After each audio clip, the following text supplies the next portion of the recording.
Hey, what's up guys, Gamer here. We're back with more Battlefield 4 loadouts, and this time we're doing the CBJ-MS, which is my favorite PDW, and also one of the biggest missed opportunities for DICE as far as just crazy exotic weaponry. And I mean, the thing about this weapon that I'm going to tell you about will blow your mind, and I mean, if they would have done this, it probably would have been really cool, and I would have loved it.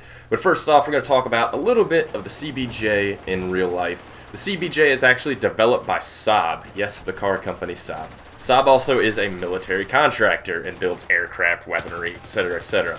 Well, this is one of Saab's creations. It is a PDW designed for tank crews, vehicle crews, because you can't carry full-size weapons when you're a tanker and such, you know, etc. It's just, it becomes a hassle. So this weapon was designed to add some sort of personal protection for vehicle crews, aircraft crews, etc., etc. And it was developed in the 2000s. Not sure if it's entered service or not. I mean, this weapon itself is, I kind of think of it as more of a development weapon, you know, as in it's an experimental phase and they're trying to sell it, yada yada yada. Not really seen anything on it as far as you know, actual deployment phases or, you know, what units you're using it, etc., etc. But I'm sure the Swedish Army is using it in some way, shape, or form because they always use Saab weapons and, you know, aircraft and such.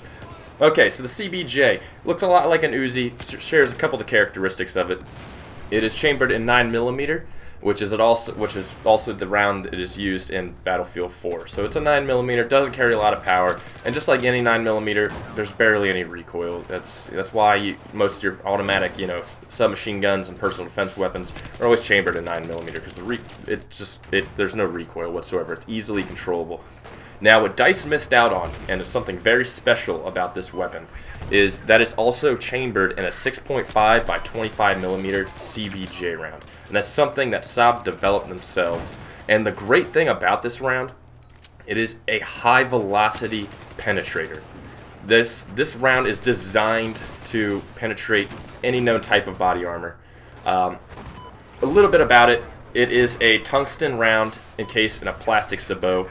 Basically, a sabot is a holder, as when a round, same thing that Abrams uses. When the round leaves the barrel, the sabot breaks off and the projectile speeds away at high velocity. It's kind of just a holder to keep it there. It's basically, you know, if you don't know sabot, just look it up. That's the easiest way I could say it.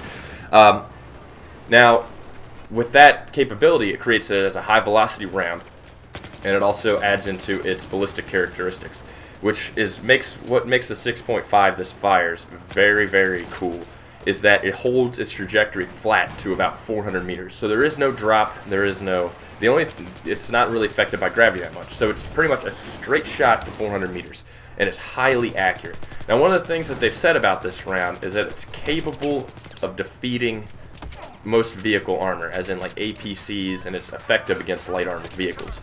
Now, that is really awesome.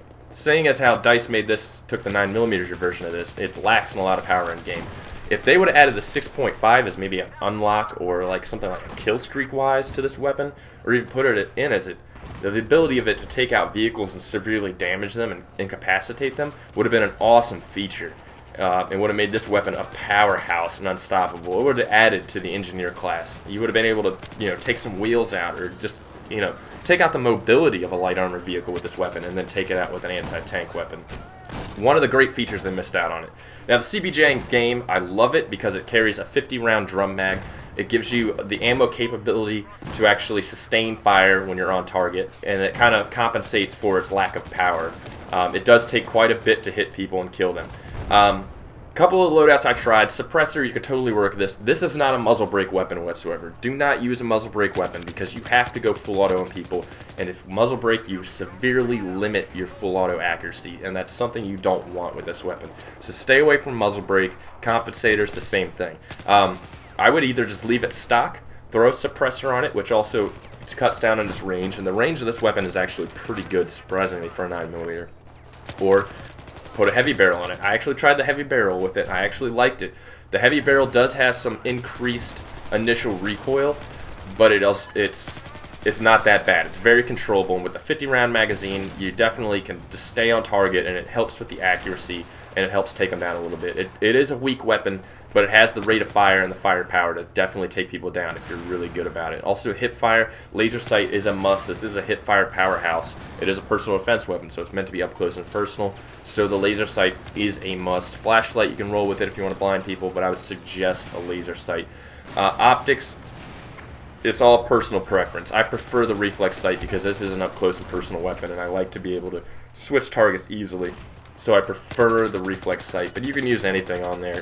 You can use long range, you know, you can go ACOGs if you want. This weapon has very little recoil, so it's very important to stay away from the muzzle brake and the compensator with the recoil, because that in the end you're fucking over your full auto accuracy.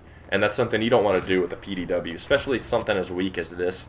It is a very weak weapon in the game. It is hard to get kills with it. So the muzzle brake is definitely not going to help you. So I can't stress enough how much you need to stay away from the muzzle brake and the compensator with this weapon. Go heavy barrel, go suppressor, go full auto. Don't burst fire this, go full auto. Burst fire at long range, of course, you know, nothing changes with that, but definitely stick at full auto. But this is one of the opportunities DICE missed with this weapon system and the 6.5mm round that they put into it. And I really wish they would have put it in as some sort of streak or something you can unlock.